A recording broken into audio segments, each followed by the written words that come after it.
ಪಿಂಡಕೋಶಂ ಹರಿತೋಪಲಾಭಂ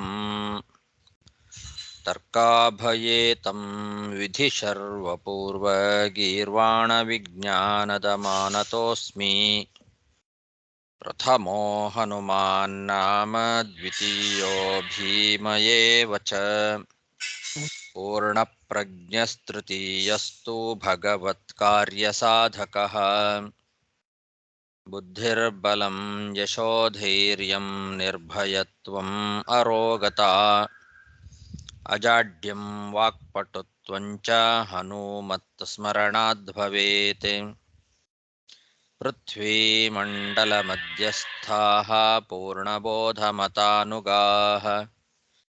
ವೈಷ್ಣವಾ ವಿಷ್ಣುಹೃದಯಾಃ ತನ್ನಮಸ್ಯೆ ಗುರುನ್ಮಮ ಜನ್ಮಾದ್ಯಸ್ಯ ಯತೋನ್ಮಯಾದಿತರತಶ್ಚಾರ್ಥೇಷ್ವಭಿಜ್ಞಸ್ವರಾಟ್ ತೇನೇ ಬ್ರಹ್ಮಹೃದಾಯ ಆದಿಕವಯೇ ಮುಹ್ಯಂತಿ M ಸೂರಯಃ ತೇಜೋ ವಾರಿಮೃದಾಂ ಯಥಾ ವಿನಿಮಯೋ ಯತ್ರ ತ್ರಿಸರ್ಗೋ ಮೃಷಾ ಧಾಮ್ನಾ ಸ್ವೇನ ಸದಾ ನಿರಸ್ತಕುಹಕಂ ಸತ್ಯಂ ಪರಂ ಧೀಮಹಿ ಸೃಷ್ಟಿಸ್ಥಿತ್ಯಪ್ಯೇಹಾ ನಿಯತಿದೃಶಿತಮೋ ಬಂಧಮೋಕ್ಷಾಶ್ಚ ಯಸ್ಮಾತ್ ಅಸ್ಯ ಶ್ರೀ ಬ್ರಹ್ಮರುದ್ರ ಪ್ರಭೃತಿಸುರನರದ್ವೇಷ ಶತ್ರುತ್ಮಕಸ್ಯ ವಿಷ್ಣೋರ್ವ್ಯಸ್ತಾಃ ಸಮಸ್ತಾಃ ಸಕಲಗುಣನಿಧಿಃ ಸರ್ವದೋಷವ್ಯಪೇತಃ ಪೂರ್ಣಾನಂದೋ ವ್ಯಯೋ ಯೋ ಗುರುರಪಿ ಪರಮಃ ಚಿಂತಯೇತಂ ಮಹಾಂತಂ ಯಂ ಪ್ರವ್ರಜन्तಮನುಪೇತಮಪೇತಕೃತ್ಯಂ ದ್ವೈಪಾಯನೋ ವಿರಹಕಾತರ ಆಜುಹಾವ ಪುತ್ರೇತಿ ತನ್ಮಯತಯಾ ತರವೋಪಿ ನೇದುಃ तं ಸರ್ವಭೂತಹೃದಯಂ ಮುನಿಮಾನತೋಸ್ಮಿ ಶ್ರೀಗುರುಭ್ಯೋ ನಮಃ ಹರಿಃ ಓಂ.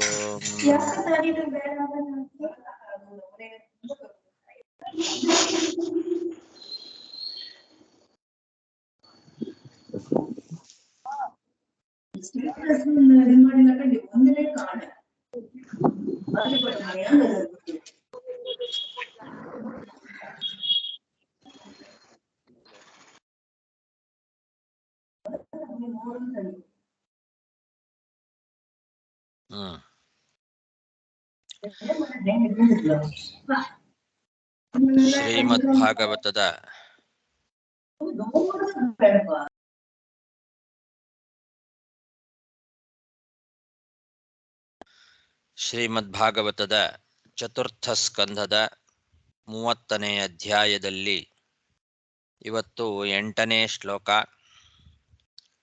ಶ್ರೀ ಭಗವಾನುವಾಚ ವರಂ ವೃಣೀಧ್ವಂ ಭದ್ರಂ ತೇ ಯೂಯಂ ಮೇ ನೃಪನಂದನಾಃ ಸೌಹಾರ್ದೇನ ಪೃಥಗ್ ಧರ್ಮಾಃ ತುಷ್ಟೋಹಂ ಸೌಹೃದೇ ನವಃ.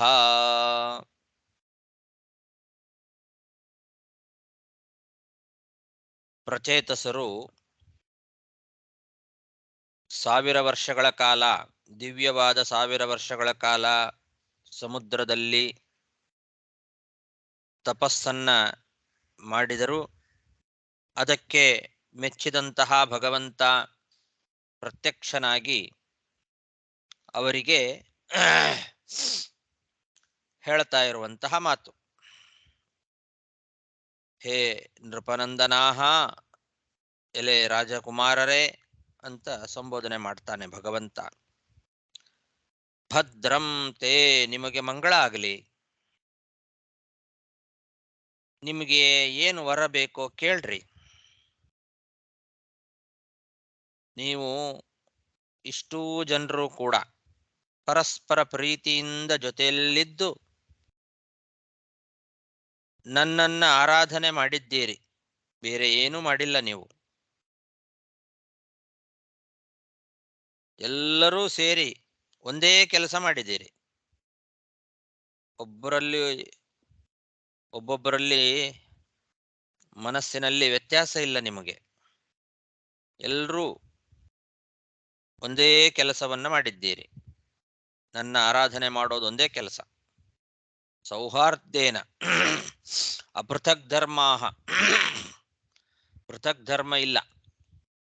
ಪರಸ್ಪರ ಮಿತ್ರಭಾವದಿಂದ ಒಂದೇ ಮನಸ್ಸಿನಿಂದ ಎಲ್ಲರೂ ಕೂಡ ಒಂದೇ ಕೆಲಸವನ್ನೇ ಮಾಡಿದ್ದೀರಿ. ನನ್ನ ಆರಾಧನೆ ಎಂಬ ಒಂದೇ ಕೆಲಸ. ಅದಕ್ಕೆ ನನಗೆ ಬಹಳ ಸಂತೋಷ ಆಗಿದೆ ಅಂತಾನೆ ಭಗವಂತ. ಅಣ್ಣ ತಮ್ಮಂದಿರಲ್ಲಿ ಯಾರಲ್ಲಿಯೂ ಕೂಡ ವೈಮನಸ್ಯ ಇಲ್ಲ, ಬೇರೆ ಬೇರೆ ವಿರುದ್ಧವಾದ ಮನಸ್ಸಿಲ್ಲ. ಎಲ್ರಿಗೂ ಒಂದೇ ಸಮಾನವಾದ ಮನಸ್ಸು. ಎಲ್ಲರೂ ಕೂಡ ತಂದೆಯ ಆದೇಶವನ್ನು ನಡೆಸಿಕೊಡಬೇಕು ಅಂತ ಆ ಎಲ್ಲ ಪ್ರಚೇತಸರು ಕೂಡ ಆ ರುದ್ರದೇವರಿಂದ ಉಪದೇಶವನ್ನು ಪಡೆದ ರುದ್ರಗೀತದಿಂದ ಸಮುದ್ರದ ಒಳಗೆ ಕೂತು ದಿವ್ಯವಾದ 1000 ವರ್ಷಗಳ ಕಾಲ ಅದ್ಭುತವಾದ ತಪಸ್ಸನ್ನ ಮಾಡಿದ್ದಾರೆ. ಯಾರಲ್ಲಿಯೂ ಕೂಡ ಬೇರೆ ಯಾವುದೇ ರೀತಿಯಾದ ವೈಮನಸ್ಯ ಬಂದಿಲ್ಲ. ಅದಕ್ಕೆ ಬಹಳ ಸಂತೋಷ ಆಗಿದೆ ಅಂತಾನೆ ಭಗವಂತ. ಅಪೃಥಕ್ ಧರ್ಮಾಹ ಸೌಹಾರ್ದೇನ,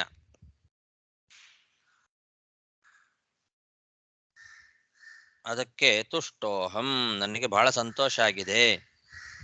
ನೀವು ಮಾಡಿದ ಈ ತಪಸ್ಸಿನಿಂದ ನನಗೆ ಬಹಳ ಸಂತೋಷ ಆಗಿದೆ. ನೀವು ಏನಾದರೂ ವರ ಕೇಳ್ರಿ, ನನ್ನಿಂದ ನೀವು ವರವನ್ನ ಕೇಳ್ರಿ, ನನಗೆ ಸಂತೋಷ ಆಗಿದೆ ಅಂತ ಹೇಳ್ತಾ ಇದ್ದಾನೆ.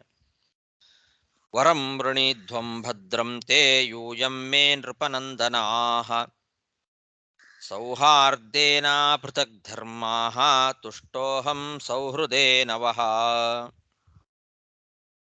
ಯೋನುಸ್ಮರತಿ ಸಂಧ್ಯಾಯಾಂ ಯುಷ್ಮಾನನುದಿನಂ ನರಃ ತಸ್ಯ ಭ್ರಾತೃಶ್ವಾತ್ಮಸಾಮ್ಯಂ ತಥಾ ಭೂತೇಷು ಸೌಹೃದಂ.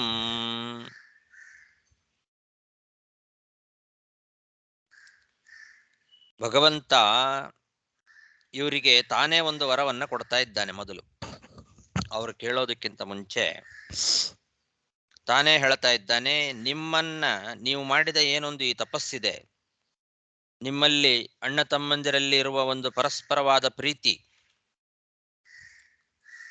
ಇದಕ್ಕೆ ನಾನು ಬಹಳ ಮೆಚ್ಚಿದ್ದೇನೆ. ಹಾಗಾಗಿ ಯಾವ ಮನುಷ್ಯನೇ ಆಗಲಿ ಪ್ರತಿ ದಿವಸ ಸಂಧ್ಯಾಕಾಲದಲ್ಲಿ ನಿಮ್ಮನ್ನ ಸ್ಮರಣೆ ಮಾಡಿದರೆ ಅಂಥವರಿಗೆ ನಿಮ್ಮಂತೆಯೇ ಸೋದರರಲ್ಲಿ ಪರಸ್ಪರ ಪ್ರೀತಿ ಸಾಮರಸ್ಯ, ಎಲ್ಲ ಪ್ರಾಣಿಗಳಲ್ಲಿ ಸ್ನೇಹ ಅನ್ನೋದು ಉಂಟಾಗ್ತದೆ ಅಂತ. ಇದು ನಮಗೆ ಕೊಟ್ಟವರ ಭಗವಂತ. ಅವರ ಸ್ಮರಣೆ ಮಾಡಿದರೆ ಸಾಕಂತೆ. ಪ್ರಚೇತಸರನ್ನ ಸಂಧ್ಯಾಕಾಲದಲ್ಲಿ ಸ್ಮರಣೆ ಮಾಡಬೇಕು. ಸಂಧ್ಯಾಕಾಲದಲ್ಲಿ ಪ್ರಚೇತಸರನ್ನ ಸ್ಮರಣೆ ಮಾಡಿದರೆ ಭಗವಂತ ನಮಗೆ ಕೊಡುವ ವರ ಏನು ಅಂದರೆ ಸೌಹಾರ್ದ, ಪರಸ್ಪರವಾಗಿ ಸಹೋದರರಲ್ಲಿ ಪ್ರೀತಿ ಸೌಹಾರ್ದ. ಯಾರ್ದಾದ್ರೂ ಮನೆಯಲ್ಲಿ ಅಣ್ಣ ತಮ್ಮಂದರಲ್ಲಿ ಜಗಳ ವೈಮನಸ್ಯ ಇತ್ತು ಅಂತಂದ್ರೆ ಇದು ಒಂದು ಒಳ್ಳೆ ಉಪಾಯ. ಸಾಯಂಕಾಲದ ಸಮಯದಲ್ಲಿ ಸಂಧ್ಯಾಕಾಲದಲ್ಲಿ ಈ ಪ್ರಚೇತಸರನ್ನ ಸ್ಮರಣೆ ಮಾಡಬೇಕು. ಪ್ರಚೇತಸರು ಪರಸ್ಪರವಾಗಿ ಅಣ್ಣ ತಮ್ಮಂದಿರಲ್ಲಿ ಬಹಳ ಪ್ರೀತಿ ಸೌಹಾರ್ದ ಉಳ್ಳಂಥವರಾಗಿದ್ದರು. ಅಂತಹ ಪ್ರಚೇತಸರನ್ನ ಸ್ಮರಣೆ ಮಾಡಿದರೆ ಸಾಕು. ಸಾಯಂಕಾಲದಲ್ಲಿ ಅವರಿಗೂ ಕೂಡ ಈ ಪ್ರಚೇತಸರಂತೆ ಸೋದರರಲ್ಲಿ ಪರಸ್ಪರ ಪ್ರೀತಿ ಸಾಮರಸ್ಯ, ಜೊತೆಗೆ ಭೂತೇಶು ಸೌಹೃದಂ, ಎಲ್ಲ ಭೂತಗಳಲ್ಲಿ ಎಲ್ಲ ಪ್ರಾಣಿಗಳಲ್ಲಿಯೂ ಕೂಡ ಸ್ನೇಹ ಉಂಟಾಗ್ತದೆ ಅಂತ. ಇಷ್ಟು ಮಹಿಮೆ ಪ್ರಚೇತಸರದ್ದು. ಅವರು ಮಾಡಿದ ಆ ತಪಸ್ಸಿಗೆ ಭಗವಂತ ಒಲಿದು ಅವರಲ್ಲಿರ್ತಕ್ಕಂತಹ ಒಂದು ಸೌಹಾರ್ದಕ್ಕೆ ಒಲಿದು ಕೊಟ್ಟಂತಹ ವರ. ಅವರ ಸ್ಮರಣೆ ಮಾಡಿದರೆ ಸಾಕು, ಎಲ್ರಿಗೂ ಸೌಹಾರ್ದ ಉಂಟಾಗ್ತದೆ. ಯೋನುಸ್ಮರತಿ ಸಂಧ್ಯಾಯಾಂ ಯುಷ್ಮಾನ್ ಅನುದಿನಂ ನರಃ ತಸ್ಯ ಭ್ರಾತೃಶ್ವಾತ್ಮಸಾಮ್ಯಂ ತಥಾ ಭೂತೇಷು ಸೌಹೃದಂ.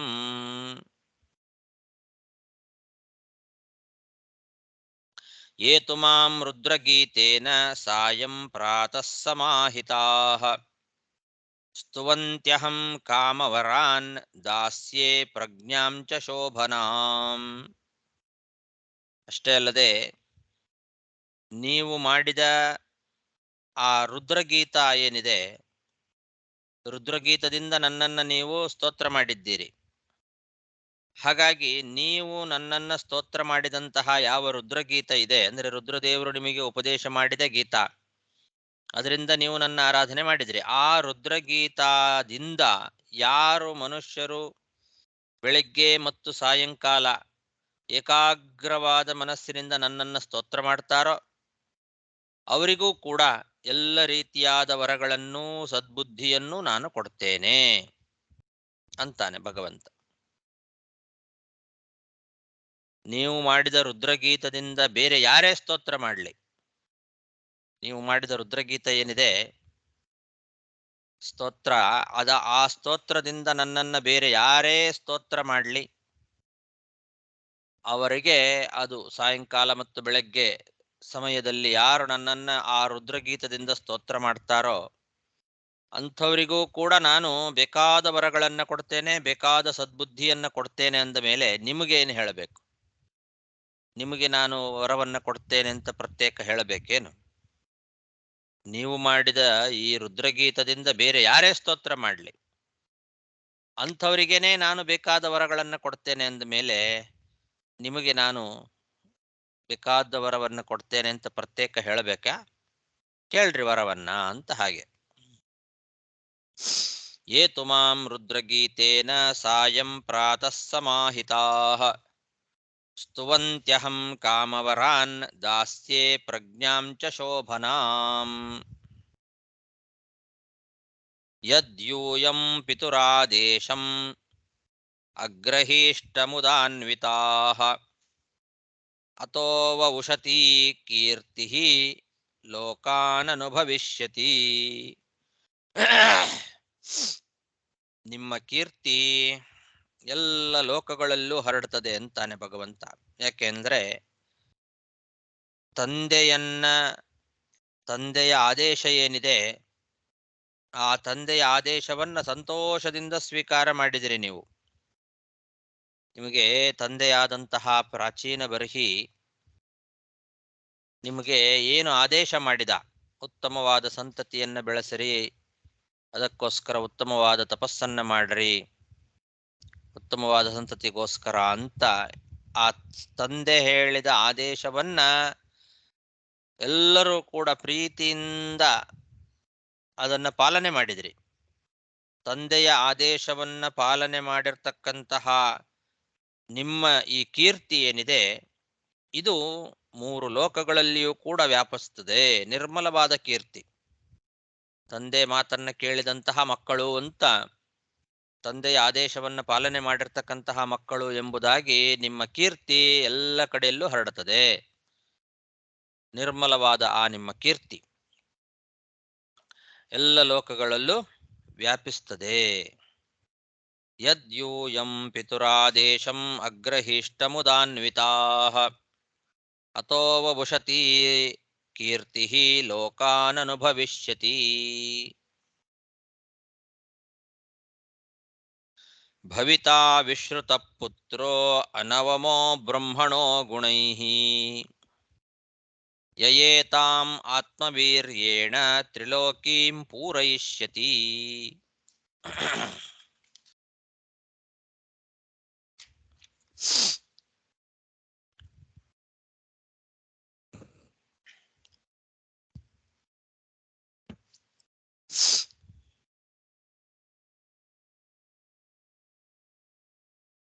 ಮತ್ತೆ ನಿಮಗೆ ಒಳ್ಳೆ ಮಗ ಹುಟ್ಟುತ್ತಾನೆ.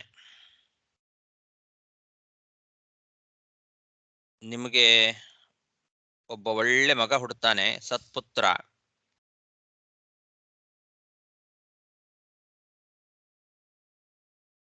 ಅವನಲ್ಲಿ ಎಲ್ಲ ರೀತಿಯಾದ ಗುಣಗಳು ಇರ್ತವೆ.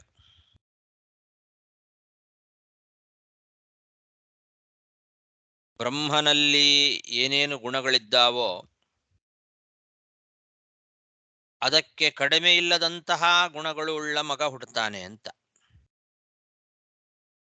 ಇಡೀ ಜಗತ್ತಿನಲ್ಲಿ ಒಳ್ಳೆ ಪ್ರಸಿದ್ಧನಾಗ್ತಾನೆ ಆ ಮಗ. ಬ್ರಹ್ಮಣೋ ಗುಣೈಹಿ ಅನವಮಃ ಅಂತ. ಬ್ರಹ್ಮನಿಗೆ ಗುಣದಲ್ಲಿ ಕಡಿಮೆ ಇಲ್ಲದಂತಹ ಒಬ್ಬ ಮಗ. ಅಂತಹ ಒಬ್ಬ ಮಗ ನಿಮಗೆ ಹುಟ್ಟುತ್ತಾನೆ, ಎಲ್ಲ ಕಡೆಯಲ್ಲಿ ಲೋಕದಲ್ಲಿ ಪ್ರಸಿದ್ಧನಾಗ್ತಾನೆ. ಅವನು ತನ್ನ ಸಂತಾನದಿಂದ ಈ ಇಡೀ 3 ಲೋಕವನ್ನೇ ತುಂಬಿಬಿಡ್ತಾನೆ. ಆಮೇಲೆ ಅವನ ಸಂತಾನವೇ ಇಡೀ 3 ಲೋಕದಲ್ಲಿ ಬೆಳೀತದೆ. ಇಡೀ 3 ಲೋಕದಲ್ಲಿ ಎಲ್ಲ ನೋಡಿದರೂ ಅವನ ಸಂತಾನವೇ ತುಂಬಿಕೊಂಡು ಬಿಡ್ತದೆ. ಅಂತಹ ಒಬ್ಬ ಮಗ ನಿಮಗೆ ಹುಟ್ಟುತ್ತಾನೆ. ಭವಿತಾ ವಿಶ್ರುತ ಪುತ್ರೋ ನವಮೋ ಬ್ರಹ್ಮಣೋ ಗುಣೈಃ ಯಯೇತಾಮಾತ್ಮವೀರ್ಯೇಣ ತ್ರಿಲೋಕೀಂ ಪೂರಯಿಷ್ಯತಿ.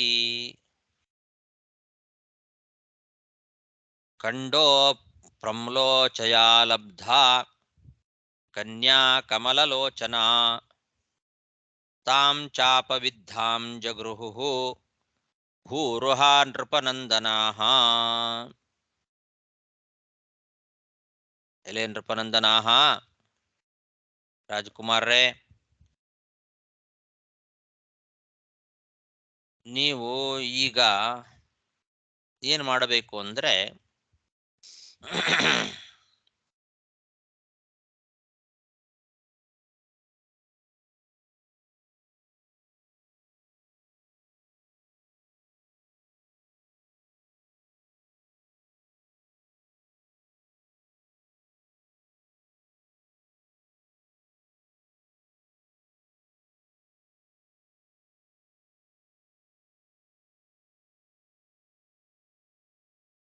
ಒಬ್ಬ ಕನ್ಯೆಯನ್ನ ನೀವು ಮದುವೆ ಮಾಡಿಕೊಳ್ಬೇಕು ಅಂತ ಮುಂದೆ ಹೇಳ್ತಾನೆ. ಅವಳು ಯಾರು, ಅವಳ ಕಥೆ ಏನು ಅಂತ ಮೊದಲು ಹೇಳ್ತಾನೆ. ಅವಳ ಕಥೆಯನ್ನ ಹೇಳಿ ಅವಳನ್ನ ನೀವು ಮದುವೆ ಮಾಡಿಕೊಳ್ಳ್ರಿ ಅಂತ ಭಗವಂತ ಹೇಳ್ತಾನೆ. ಹಾಗಾಗಿ ಈ ಶ್ಲೋಕದಲ್ಲಿ ಪೂರ್ತಿ ವಿಷಯ ಇಲ್ಲ. ಈ 4 ಶ್ಲೋಕಗಳಾದ ಮೇಲೆ ಗೊತ್ತಾಗ್ತದೆ. 3 ಶ್ಲೋಕಗಳನ್ನು ನೋಡಿದರೆ ಗೊತ್ತಾಗ್ತದೆ ವಿಷಯ. ಪ್ರಮ್ಲೋಚ ಅಂತ ಒಬ್ಳು ಕನ್ಯಾ, ಕಂಡು ಅಂತ ಒಬ್ಬ ಮುನಿ, ಆ ಕಂಡು ಅನ್ನೋ ಋಷಿಯಿಂದ ಪಡೆದಂತಹ ಕನ್ಯೆ. ಪ್ರಮ್ಲೋಚ ಅಂತನ್ನೋಳು ಕಂಡು ಎಂಬತಕ್ಕಂತಹ ಋಷಿಯಿಂದ ಪಡೆದಂತಹ ಒಬ್ಬ ಕನ್ಯೆ ಮಾರಿಷಾ ಅಂತ ಅವಳಿಗೆ ಹೆಸರು.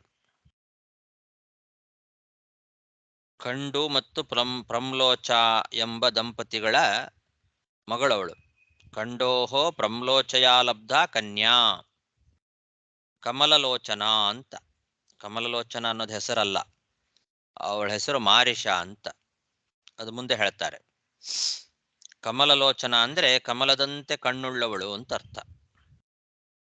ಕಮಲದಂತೆ ಕಣ್ಣುಳ್ಳಂತಹ ಮಾರಿಷಾ ಅನ್ನೋಳು ಕಂಡು ಋಷಿಯಿಂದ ಪ್ರಮ್ಲೋಚಾದಲ್ಲಿ ಹುಟ್ಟಿದವಳು. ಆ ಮಾರಿಷಾಳನ್ನ ನೀವು ಸ್ವೀಕಾರ ಮಾಡ್ರಿ, ಮದುವೆ ಮಾಡ್ಕೊಳ್ರಿ ಅಂತ ಮುಂದೆ 15ನೇ ಶ್ಲೋಕದಲ್ಲಿ ಹೇಳ್ತಾನೆ. ಈಗ ಅವಳ ಬಗ್ಗೆ ಮೊದಲು ಹೇಳೋದೇನು ಅಂದ್ರೆ, ಅವಳು ತಾಯಿಯನ್ನ ಬಿಟ್ಟು ಹೋದ್ಲಂತೆ. ಆ ಮಾರಿಷಾ ಅಂತನ್ನವಳೇನಿದ್ದಾಳೆ ಅವಳು ತನ್ನ ತಾಯಿಯನ್ನ ಬಿಟ್ಟು ಹೋಗ್ಬಿಟ್ಲು. ಬಿಟ್ಟು ಹೋದಾಗ ವೃಕ್ಷಗಳೆಲ್ಲ ಅವಳನ್ನ ಸ್ವೀಕಾರ ಮಾಡಿದ್ವು.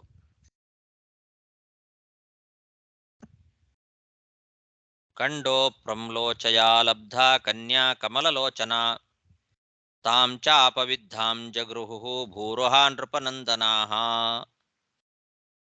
ಆ ಮಾರಿಷಾಳನ್ನ ವೃಕ್ಷಗಳೆಲ್ಲ ಸ್ವೀಕಾರ ಮಾಡಿದವು. ಕ್ಷುತ್ಕ್ಷಾಮಾಯಾ ಮುಖೇ ರಾಜ ಸೋಮ ಪೀಯೂಷ ವರ್ಷಿಣೀಂ ದೇಶಿನೀಂ ರೋದಮಾನಾಯಾಃ ನಿದಧೇ ಸದಯಾನ್ವಿತಃ.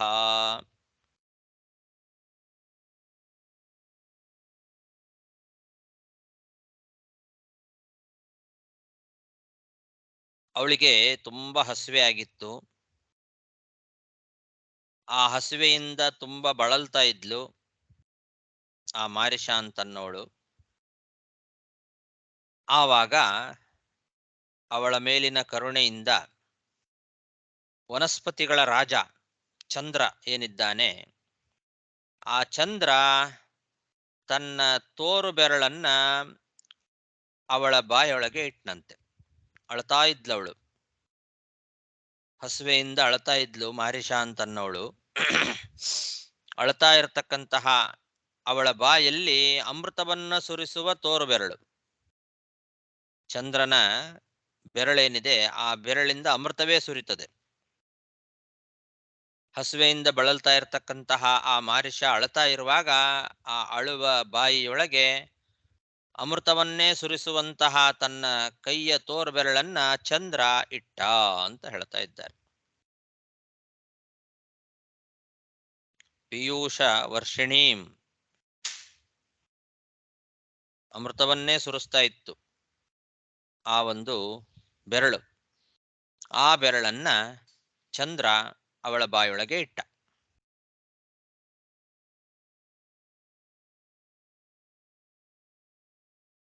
ಅಂಥವಳು ಆ ಮಾರಿಷ ಅಂತ ಅವಳ ಕಥೆ ಹೇಳ್ತಾ ಇದ್ದಾರೆ. ಈ ಕಥೆ ವಿಷ್ಣು ಪುರಾಣದಲ್ಲಿ ಬರುತ್ತೆ. ಇಲ್ಲಿ ಭಾಗವತ ಅದನ್ನ ಬಹಳ ಸಂಕೋಚ ಮಾಡಿ ಸ್ವಲ್ಪನೇ ಹೇಳಿದೆ ಅಷ್ಟೇ. ಅವಳ ಕಥೆ ಏನು ಅನ್ನೋದು ವಿಸ್ತಾರವಾಗಿ ವಿಷ್ಣು ಪುರಾಣದಲ್ಲಿ ಬರುತ್ತೆ. ಮಾರಿಷೆಯ ಕಥೆ. ಕಂಡು ಅಂತ ಒಬ್ಬ ಋಷಿ, ಆ ಋಷಿ ತಪಸ್ಸು ಮಾಡ್ತಾ ಇರುವಾಗ ಆ ತಪಸ್ಸನ್ನ ಕೆಡಿಸ್ಬೇಕು ಅಂತ ದೇವೇಂದ್ರ ಪ್ರಮ್ಲೋಚ ಎಂಬ ಅಪ್ಸರೆಯನ್ನ ಕಳಿಸ್ತಾನೆ. ಆ ಪ್ರಮ್ಲೋಚ ಅಂತನ್ನವಳು ಇಂದ್ರನ ಆದೇಶವನ್ನ ಹೊತ್ತು ಈ ಕಂಡು ಎಂಬತಕ್ಕಂತಹ ಋಷಿಯ ತಪಸ್ಸನ್ನ ಕೆಡಿಸ್ಬೇಕು ಅಂತ ಬರ್ತಾಳೆ. ಅವಳನ್ನ ನೋಡಿ ಈ ಕಂಡು ಎಂಬತಕ್ಕಂತಹ ಋಷಿಗಳು ಅವಳಲ್ಲಿ ಮೋಹಿತರಾಗಿ ಬಹಳ ಕಾಲ ಅವಳ ಜೊತೆಗಿರ್ತಾರೆ. ಹೀಗೆ ಕಂಡು ಎಂಬ ಋಷಿಯ ಜೊತೆಯಲ್ಲಿ ಪ್ರಮ್ಲೋಚ ಇರುವಾಗ ಒಂದು ದಿವಸ ಸಾಯಂಕಾಲ ಸಂಧ್ಯಾ ವಂದನೆ ಮಾಡಬೇಕು ಅಂತ ಅವನು ಹೊರಡ್ತಾನೆ. ಆವಾಗ ಆಕೆ ಕೇಳ್ತಾಳೆ, ಏನು ಇಷ್ಟು ಅವಸರವಾಗಿ ಹೊರಟು ಬಿಟ್ರಿ, ಯಾಕೆ ಅಂತ ಕೇಳ್ತಾಳೆ. ಪ್ರಮ್ಲೋಚ, ಇಲ್ಲ ಸಂಧ್ಯಾ ವಂದನೆ ಮಾಡಬೇಕು, ಸಂಧ್ಯಾ ವಂದನೆಗೆ ಸಮಯ ಆಗಿದೆ, ಅದಕ್ಕೋಸ್ಕರ ಹೋಗ್ತಾ ಇದ್ದೇನೆ. ನೋಡು ಸಂಧ್ಯಾಕಾಲ ಆಗಿಬಿಟ್ಟಿದೆ, ಬೆಳಗ್ಗಿಂದ ಇಷ್ಟೊತ್ತನವರೆಗೆ ನಿನ್ ಜೊತೆಗೇ ಇದ್ದೆ, ಈಗ ಸಂಧ್ಯಾಕಾಲ ಆಯ್ತು, ಸಾಯಂಕಾಲ ಸಂಧ್ಯಾ ವಂದನೆ ಮಾಡಬೇಕು, ಅದಕ್ಕೋಸ್ಕರ ಹೋಗ್ತಾ ಇದ್ದೇನೆ ಅಂತ ಆ ಕಂಡು ಎಂಬ ಋಷಿಗಳು ಹೇಳಿದ್ರೆ ಅವಳು ನಕ್ಕು ಬಿಡ್ತಾಳೆ. ನಕ್ಕು ಹೇಳ್ತಾಳೆ, ಹೌದು, ಬೆಳಗ್ಗೆಯಿಂದ ಸಾಯಂಕಾಲದವರೆಗೂ ನನ್ನ ಜೊತೆಯಲ್ಲೇ ನೀವು ಸುಖವಾಗಿ ರಮಿಸ್ತಾ ಇದ್ರಿ ನಿಜ. ಈಗ ಸಾಯಂಕಾಲ ಆಗಿದೆ, ಸಂಧ್ಯಾ ವಂದನೆ ಮಾಡಬೇಕು ಅಂತ ಹೋಗ್ತಾ ಇದ್ದೀರಲ್ಲ, ಈ ಮಧ್ಯದಲ್ಲಿ 100 ವರ್ಷಗಳೇ ಕಳೆದು ಹೋಗಿದೆ ಗೊತ್ತಾ ನಿಮಗೆ ಅಂತಾಳೆ. ಅವರು ಬೆಳಗ್ಗೆಯಿಂದ ಸಾಯಂಕಾಲದವರೆಗೂ ಅಷ್ಟೇ ನಿನ್ ಜೊತೆಗಿದ್ದೆ, ಈಗ ಸಾಯಂಕಾಲ ಆಯ್ತು, ಈಗ ಸಂಧ್ಯಾ ವಂದನೆಗೆ ಹೋಗಬೇಕು ಅಂತ ತಿಳ್ಕೊಂಡು ಹೊರಟಿದಾರಂತ ಅವರು. ಆದ್ರೆ ಅವಳು ಹೇಳ್ತಾಳೆ, ಈ ಬೆಳಗ್ಗೆಯಿಂದ ಸಾಯಂಕಾಲದವರೆಗೂ ನನ್ನ ಜೊತೆಗಿದ್ದೆ ಅಂತಿರಲ್ಲ, ಇದು 100 ವರ್ಷ ಆಗಿ ಹೋಗಿದೆ. ಈ 100 ವರ್ಷಗಳಲ್ಲಿ ಎಷ್ಟೋ ಸಂಧ್ಯಾ ಕಾಲಗಳು ಕಳೆದು ಹೋಗಿದೆ, ಆವಾಗೆಲ್ಲ ನಿಮಗೆ ಎಚ್ಚರ ಇರಲಿಲ್ಲ, ಈಗ ನಿಮಗೆ ಈ ಸಾಯಂಕಾಲ ಆಗಿದೆ, ಸಂಧ್ಯಾ ವಂದನೆ ಮಾಡಬೇಕು ಅಂತ ಎಚ್ಚರ ಆಯ್ತಾ ಅಂತ ಕೇಳ್ತಾಳೆ. ಅಂದ್ರೆ ಅವಳ ಜೊತೆಯಲ್ಲಿ ವಿಹಾರ ಮಾಡ್ತಾ ಮಾಡ್ತಾ 100 ವರ್ಷಗಳೇ ಕಳೆದು ಹೋಗಿತ್ತು, ಅವ್ರಿಗೆ ಗೊತ್ತೇ ಆಗಿಲ್ಲ. ಅವರು ಈ ಒಂದು ದಿವಸ ಸಾಯಂಕಾಲ ಮಾತ್ರ ಎಚ್ಚರ ಆಗಿ ಅವರಿಗೆ ಸಾಯಂಕಾಲ ಆಯ್ತು, ಸಂಧ್ಯಾ ವಂದನೆ ಮಾಡಬೇಕು ಅಂತ ಹೊರಟಿದ್ದಾರೆ. ಆವಾಗ ಕೇಳ್ತಾಳ ಅವಳು, ಬೆಳಗ್ಗೆಯಿಂದ ಸಾಯಂಕಾಲ ಅಂತೀರಿ, ಬೆಳಗ್ಗೆಯಿಂದ ಸಾಯಂಕಾಲದವರೆಗೂ ನಿನ್ ಜೊತೆಯಲ್ಲೇ ರಮಿಸಿಬಿಟ್ಟೆ ಅಂತೀರಿ, ಅಷ್ಟರ ಮಧ್ಯದಲ್ಲಿ 100 ವರ್ಷಗಳಾಗೋಗಿದೆ ಗೊತ್ತಾ ನಿಮಗೆ ಅಂತ ಕೇಳ್ತಾಳೆ. ಆವಾಗ ಋಷಿಗೆ ಆಘಾತ ಆಗ್ತದೆ. ಆ ಕಂಡು ಎಂಬ ಋಷಿಗಳಿಗೆ ಹೌದಾ ಅಂತ ಬಹಳ ಪಶ್ಚಾತ್ತಾಪ ಆಗ್ತದೆ. ಇಷ್ಟು ವರ್ಷಗಳ ಕಾಲ ನೀನು ನನ್ನನ್ನ ಮೋಹದಿಂದ ಮೈ ಮರೆಸುವಂತೆ ಮಾಡಿಬಿಟ್ಟೇನು ಅಂತ ಬೇಜಾರಾಗಿ ನಿನ್ನನ್ನ ಈ ಕ್ಷಣದಲ್ಲೇ ಸಂಹಾರ ಮಾಡಿಬಿಡ್ತೇನೆ. ಮಾಡಬಹುದು ಬೇಕಾದ್ರೆ, ನನಗಷ್ಟು ಶಕ್ತಿ ಇದೆ. ಆದರೆ ಇಷ್ಟು ವರ್ಷ ನೀನು ನನ್ನ ಸಹಧರ್ಮಿಣಿಯಾಗಿ ಜೊತೆಗಿದ್ದಿ ಅನ್ನೋ ಒಂದು ಕಾರಣದಿಂದ ಬಿಡ್ತೇನೆ ಅಂತಾರೆ. ನನ್ನನ್ನ ಮೈ ಮರೆಸಿ ಇಷ್ಟು ವರ್ಷ ನನ್ನ ತಪಸ್ಸನ್ನ ಹಾಳು ಮಾಡಿಬಿಟ್ಟಿ ನೀನು, ಮೋಹದಿಂದ ನನ್ನನ್ನು ಮೈ ಮರೆಸುವಂತೆ ಮಾಡಿಬಿಟ್ಟಿ, ಈ ಕ್ಷಣವೇ ನಿನ್ನನ್ನು ಸಂಹಾರ ಮಾಡಿಬಿಡ್ತಿದ್ದೆ. ಆದ್ರೆ ಏನ್ ಮಾಡೋದು, ಇಷ್ಟು ವರ್ಷ ನನಗೆ ಸಹಧರ್ಮಿಣಿಯಾಗಿ ನನ್ನ ಜೊತೆಲಿ ಕಾಲ ಕಳೆದಿದಿ, ಆದ್ರಿಂದ ಬಿಡ್ತೇನೆ, ಈಗಲೇ ಇಲ್ಲಿಂದ ಹೊರಟೋಗು ಅಂತ ಜೋರು ಮಾಡ್ತಾನೆ ಕಂಡು ಎಂಬ ಋಷಿ. ಅವಳಿಗೆ ಭಯ ಆಗಿಬಿಡತ್ತೆ. ಋಷಿಗಳು ಮನಸ್ಸು ಮಾಡಿದ್ರೆ ಏನ್ ಬೇಕಾದ್ರೂ ಮಾಡಿಬಿಡ್ತಾರೆ. ಕರುಣೆಯಿಂದ ಬಿಟ್ಟಿದ್ದೇ ದೊಡ್ಡದು. ಇವಾಗ ಇನ್ನು ನಾನೇನಾದರೂ ಹೆಚ್ಚು ಮಾತಾಡಿದ್ರೆ ಅವ್ರು ಹೇಳದ ಹಾಗೆ ಸಂಹರಣೆ ಮಾಡಿಬಿಡ್ಬೋದು, ಅಷ್ಟು ಶಕ್ತಿ ಅವರಲ್ಲಿದೆ ಅಂತ ಗೊತ್ತಿತ್ತು ಅವಳಿಗೆ. ಅದಕ್ಕೆ ಭಯದಿಂದ ಹಾರಿ ಹೋಗ್ಬಿಡ್ತಾಳೆ. ಆದ್ರೆ ಅವಳು ಗರ್ಭವತಿಯಾಗಿರ್ತಾಳೆ. ಅವಳ ಗರ್ಭ ಬೆವರಿನ ರೂಪದಿಂದ ಮರಗಳ ಮೇಲೆ ಬಿತ್ತಂತೆ.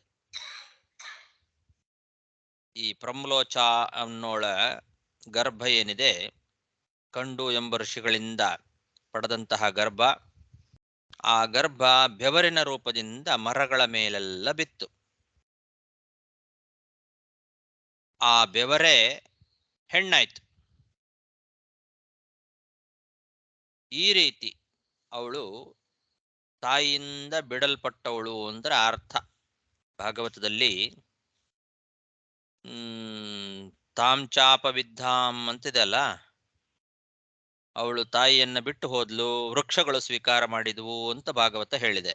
ಅದರ ಅರ್ಥ ಹಾಗೆ, ಬೆವರಿನ ರೂಪದಲ್ಲಿ ಅವಳು ಬಂದು ಆ ಗರ್ಭ ಅಂತ ಅನ್ನೋದು ಮರಗಳ ಮೇಲೆ ಬಿತ್ತು. ಆ ಬೆವರೇ ಹೆಣ್ಣಾಗಿ ಮಾರಿಷ ಅನ್ನೋ ಹೆಸರಿನಿಂದ ಅವಳು ಬೆಳೆದದ್ದು. ತಂದೆ ತಾಯಿಗಳೆಲ್ಲ ಅವಳನ್ನ ಪರಿತ್ಯಾಗ ಮಾಡಿಬಿಟ್ಟಿದ್ದಾರೆ. ಅಂತಹ ಕನ್ಯೆ ಮಾರಿಷ ಅಂತ. ಅವಳಿಗೆ ಹಸುವೆ ಆಗಿ ಅಳ್ತಾ ಇದ್ಲು. ಹಸುವೆಯಾಗಿ ಅಳ್ತಾ ಇರುವಾಗ ಆ ಮಗುವಿಗೆ ದಯೆಯಿಂದ ಅಮೃತವನ್ನ ಉಣಿಸಿದವನು ಚಂದ್ರ. ಯಾಕೆಂದ್ರೆ ವನಸ್ಪತಿಗಳಿಗೆಲ್ಲ ಅವನು ರಾಜ.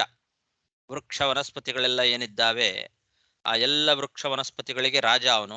ಆ ವೃಕ್ಷಗಳ ವನಸ್ಪತಿಗಳ ಮೇಲೇನೆ ಅವಳಿದ್ಲು.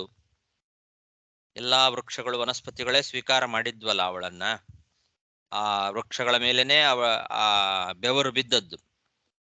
ಹಾಗಾಗಿ ವೃಕ್ಷ ವನಸ್ಪತಿಗಳ ರಾಜನಾದ ಚಂದ್ರ ತನ್ನ ಅಮೃತ ಹಸ್ತದಿಂದ ಅಮೃತವನ್ನ ಉಣಿಸಿದ ಅವಳಿಗೆ.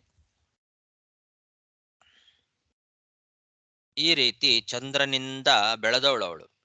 ಹಾಗಾಗಿ ಚಂದ್ರನು ತಂದೆ ಸ್ಥಾನ ಅವಳಿಗೆ. ಮಾರಿಷಾಗೆ ಚಂದ್ರನೇ ತಂದೆ. ನಿಜವಾದ ತಂದೆ ಕಂಡು ಎಂಬ ಋಷಿ. ಕಂಡು ಎಂಬ ಋಷಿ ಪ್ರಮ್ಲೋಚ ಅನ್ನೋ ಅಪ್ಸರೆಯಿಂದ ಹುಟ್ಟಿದವಳು ಮಾರಿಷ ಅಂತ ಅವಳಿಗೆ ಹೆಸರು. ಆದರೆ ತಂದೆ ತಾಯಿಗಳಿಬ್ಬರು ಪರಿತ್ಯಾಗ ಮಾಡಿಬಿಟ್ಟಿದ್ದಾರೆ. ವೃಕ್ಷಗಳ ಮೇಲೆ ಇದ್ಲು. ಅಲ್ಲಿ ಹಸಿವೆಯಾಗಿ ಅಳತಾ ಇರುವಾಗ ಚಂದ್ರ ತನ್ನ ತೋರು ಬೆರಳನ್ನ ಅವಳ ಬಾಯಲ್ಲಿಟ್ಟ, ಅಮೃತ ಸುರಿತು. ಅದರಿಂದ ಬದುಕಿದ್ದಾಳೆ ಅವಳು. ಕ್ಷುತ್ಕ್ಷಾ ಮಾಯಾ ಮುಖೇ ರಾಜ ಸೋಮ ಪೀಯೂಷ ವರ್ಷಿಣೀಂ ದೇಶಿನೀಂ ರೋದಮಾನಾಯಾಹ ನಿದಧೇ ಸದಯಾನ್ವಿತಃ ಪ್ರಜಾ ವಿಸರ್ಗ ಆದಿಷ್ಟಾಹ ಪಿತ್ರಾ ಮಾಮನುವರ್ತತಾ ತತ್ರ ಕನ್ಯಾಂ ವರಾರೋಹಾಂ ತಾಮುದ್ವಹತಮಾಚಿರಂ. ಭಗವಂತ ಹೇಳ್ತಾನೆ, ನೀವು ನನ್ನನ್ನ ಆರಾಧನೆ ಮಾಡಿದಿರಿ, ನಿಮ್ಮ ತಂದೆಯ ಆದೇಶವನ್ನ ಪಾಲನೆ ಮಾಡಬೇಕು ಅಂತ. ಏನು ನಿಮ್ಮ ತಂದೆ ಆದೇಶ ಮಾಡಿದ? ನಿಮಗೆ ಒಳ್ಳೆ ಸಂತಾನ ಬೆಳಿಬೇಕು, ಉತ್ತಮವಾದ ಸಂತಾನವನ್ನ ಪಡೀರಿ, ಅದಕ್ಕೋಸ್ಕರ ಭಗವಂತನ ಆರಾಧನೆ ಮಾಡ್ರಿ ಅಂತ ನಿಮ್ಮ ತಂದೆ ಆದೇಶ ಮಾಡಿದ್ದಾನೆ. ಅದಕ್ಕೆ ಸರಿಯಾಗಿ ನಾನು ನಿಮಗೆ ಇವಾಗ ಈ ಮಾರಿಷ ಅಂತನ್ನೋ ಕನ್ಯೆಯನ್ನ ತೋರಿಸ್ತಾ ಇದ್ದೇನೆ. ಅವಳನ್ನ ನೀವು ಮದುವೆ ಮಾಡ್ಕೊಳ್ರಿ, ನಿಮಗೆ ಒಳ್ಳೆ ಮಗ ಹುಡ್ತಾನೆ. ನನ್ನ ಆರಾಧನೆಯನ್ನ ಮಾಡ್ತಾ ಇರತಕ್ಕಂತಹ ನಿಮ್ಮ ತಂದೆ ನಿಮಗೆ ಸಂತಾನವನ್ನ ಪಡೀಬೇಕು ಅಂತ ಆದೇಶ ಮಾಡಿದ್ದಾನೆ. ಅದಕ್ಕೋಸ್ಕರ ಈ ಸುಂದರಿಯಾಗಿರ್ತಕ್ಕಂತಹ ಕನ್ಯೆಯನ್ನ ನೀವು ಮದುವೆ ಮಾಡ್ಕೊಳ್ರಿ. ಮಾರಿಷಾ ಅಂತ ಅವಳ ಹೆಸರು. ತಂದೆ ತಾಯಿಗಳಿಂದ ಪರಿತ್ಯಕ್ತಳಾಗಿರ್ತಕ್ಕಂಥವಳು. ಅಂತಹ ಮಾರಿಷಾ ಎಂಬ ಆ ಕನ್ಯೆಯನ್ನ ನೀವು ಬೇಗನೆ ಮದುವೆ ಮಾಡ್ಕೊಳ್ರಿ ಅಂತಾನೆ. ಮಾಚಿರಂ ಅಂತ. ಇನ್ನು ತಡ ಮಾಡಬೇಡ್ರಿ, ಯಾಕೆಂದ್ರೆ ಈಗಾಗಲೇ ಸಾವಿರಾರು ವರ್ಷ, ದಿವ್ಯವಾದ ಸಾವಿರಾರು ವರ್ಷಗಳ ಕಾಲ ಅವರು ಇದಕ್ಕೋಸ್ಕರ ಅಂತ ತಪಸ್ಸು ಮಾಡಿದ್ದಾರೆ. ಒಳ್ಳೆ ಉತ್ತಮವಾದ ಸಂತಾನವನ್ನ ಪಡೀಬೇಕು ಅಂತ ದಿವ್ಯವಾದ 1000 ವರ್ಷಗಳ ಕಾಲ ಸಮುದ್ರದಲ್ಲಿ ತಪಸ್ಸು ಮಾಡಿದ್ದಾರೆ. ಅದಕ್ಕೆ ಭಗವಂತ ಹೇಳ್ತಾನೆ, ಮಾಚಿರಂ, ಇನ್ನು ತಡ ಮಾಡಬೇಡ್ರಿ, ಇನ್ನು ನೀವು ತಡ ಮಾಡೋದು ಬೇಡ, ಬೇಗನೆ ಆ ಕನ್ಯೆಯನ್ನ ಮದುವೆ ಮಾಡ್ಕೊಳ್ರಿ. ಯಾರವಳು? ಮಾರಿಷಾ ಅಂತ ಅವಳಿಗೆ ಹೆಸರು. ಕಂಡು ಮತ್ತು ಪ್ರಮಲೋಚನೆಯ ಮಗಳು. ತಾಯಿಯನ್ನ ಬಿಟ್ಟು ಹೋಗಿದ್ದಾಳೆ, ವೃಕ್ಷಗಳು ಸ್ವೀಕಾರ ಮಾಡಿದಾವೆ. ಅವಳನ್ನ ಚಂದ್ರ ತನ್ನ ತೋರು ಬೆರಳಿನಿಂದ ಅಮೃತವನ್ನ ಸುರಿಸಿ ಬೆಳೆಸಿದ್ದಾನೆ. ಅಂತಹ ಆ ಕನ್ಯೆಯನ್ನ ನೀವು ಮದುವೆ ಮಾಡ್ಕೊಳ್ರಿ ಅಂತ ಭಗವಂತ ಅವರಿಗೆ ಹೇಳ್ತಾ ಇದ್ದಾನೆ. ಪ್ರಜಾ ವಿಸರ್ಗ ಆದಿಷ್ಟಾಹ ಪಿತ್ರಾ ಮಾಮನುವರ್ತತ ತತ್ರ ಕನ್ಯಾಂ ವರಾರೋಹಾಂ ತಾಮುದ್ವಹತ ಮಾಚಿರಂ.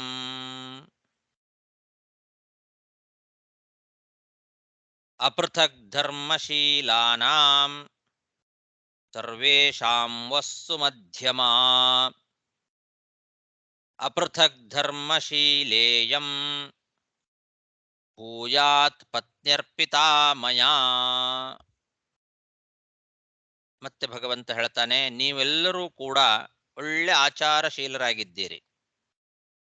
ಪ್ರಚೇತಸರಿಗೆ ಭಗವಂತ ಹೇಳ್ತಾ ಇದ್ದಾನೆ, ನಿಮ್ಮೆಲ್ಲರ ಆಚಾರ ಒಂದೇ ರೀತಿಯಾಗಿದೆ.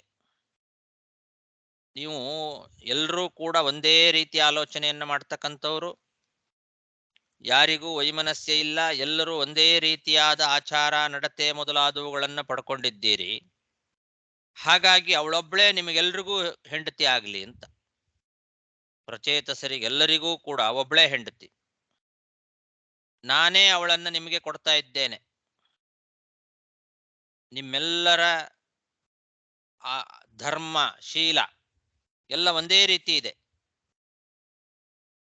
ಎಲ್ಲರೂ ಒಂದೇ ರೀತಿಯಾದ ಆಚಾರ ಒಂದೇ ರೀತಿಯಾದ ನಡತೆ ಉಳ್ಳವರಾಗಿದ್ದೀರಿ. ಹಾಗಾಗಿ ನಾನೇ ನಿಮಗೆ ಅವಳನ್ನ ಕೊಡ್ತಾ ಇದ್ದೇನೆ, ಎಲ್ಲರೂ ಕೂಡ ಅವಳನ್ನ ಮದುವೆ ಮಾಡ್ಕೊಳ್ರಿ. ಅವಳು ಕೂಡ ನಿಮ್ಮ ಹಾಗೇನೆ ಒಂದೇ ಆಚಾರಶೀಲ ಇರುವಂತವಳಾಗಿದ್ದಾಳೆ ಅಂತಾನೆ ಭಗವಂತ. ಅಪೃಥಕ್ ಧರ್ಮಶೀಲ ಇಯಂ. ಇಯಂ ಅಂದ್ರೆ ಇವಳು ಕೂಡ ಅಪೃಥಕ್ ಧರ್ಮಶೀಲ, ಒಂದೇ ರೀತಿಯಾದ ಆಚಾರಶೀಲ ನಡತೆ ಉಳ್ಳವಳಾಗಿದ್ದಾಳೆ. ನೀವು ಎಲ್ಲರೂ ಕೂಡ ಒಂದೇ ರೀತಿಯಾದ ಆಚಾರಶೀಲ ನಡತೆ ಮೊದಲಾದವುಗಳುಳ್ಳವರಾಗಿದ್ದೀರಿ. ಹಾಗಾಗಿ ನಾನೇ ಅವಳನ್ನು ನಿಮಗೆ ಕೊಡ್ತಾ ಇದ್ದೇನೆ. ಮಯಾ ಅರ್ಪಿತ, ನಾನು ಕೊಡ್ತಾ ಇರ್ತಕ್ಕಂತಹ ಹೆಣ್ಣವಳು, ಅವಳನ್ನ ನೀವು ಮದುವೆ ಮಾಡ್ಕೊಳ್ರಿ. ಅವಳು ಕೂಡ ಒಂದೇ ರೀತಿಯಾದ ಆಚಾರಶೀಲ ನಡತೆ ಉಳ್ಳವಳಾಗಿದ್ದಾಳೆ. ಅಪೃಥಕ್ ಧರ್ಮಶೀಲಾನಾಂ ಸರ್ವೇಷಾಂ ವಸ್ಸು ಮಧ್ಯಮಾ ಅಪೃಥಕ್ ಧರ್ಮಶೀಲೇಯಂ ಭೂಯಾತ್ ಪತ್ನ್ಯರ್ಪಿತಾ ಮಯಾ.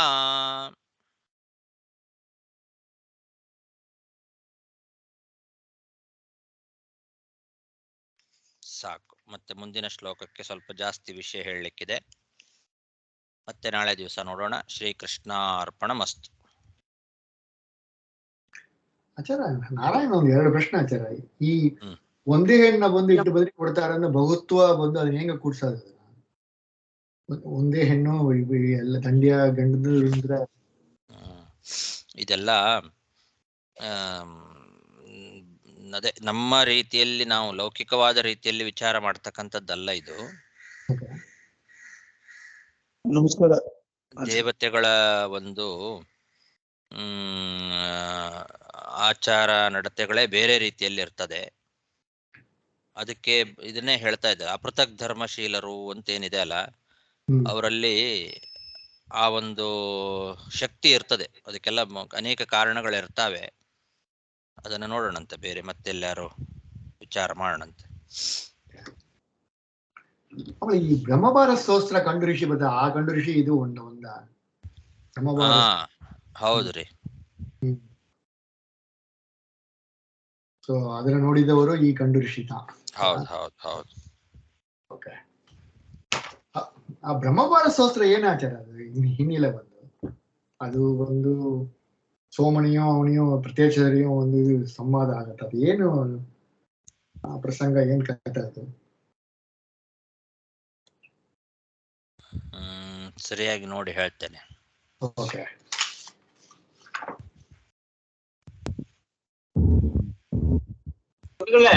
ಈ 9ನೇ ಶ್ಲೋಕದಲ್ಲಿ ನಾ ಕೇವಲ ಮತ್ತೋ ಇಷ್ಟಾಮೇವ ಫಲಂ ತಿಳಿದಲ್ಲ ಏನಲ್ಲಿ ಮದರತ್ನಾವಳಿ ನ ಕೇವಲಂ ಮತ್ತೋ ಇಷ್ಟಾಕಮೇವ ಫಲಂ ತಿಳಿ.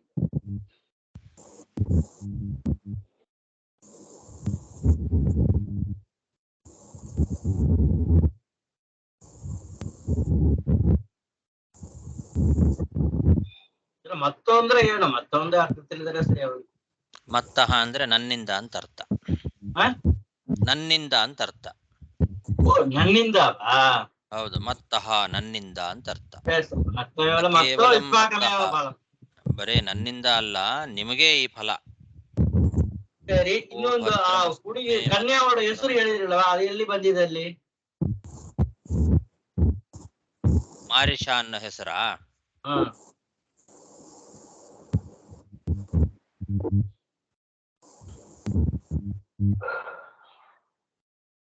ಮುಂದೆ ಬರುತ್ತೇನೆ ನೋಡೋ ಹೇಳೋಣ. ಇಲ್ಲೆಲ್ಲೂ ಹೇಳಿಲ್ಲ ಸದ್ಯಕ್ಕೆ, ಭಾಗವತದಲ್ಲಿ ಇಲ್ಲೆಲ್ಲೂ ಬಂದಿಲ್ಲ.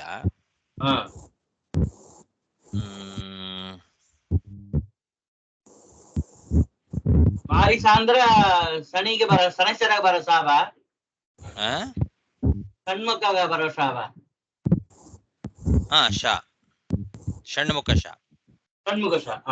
ಆಯ್ತು ಗುರು.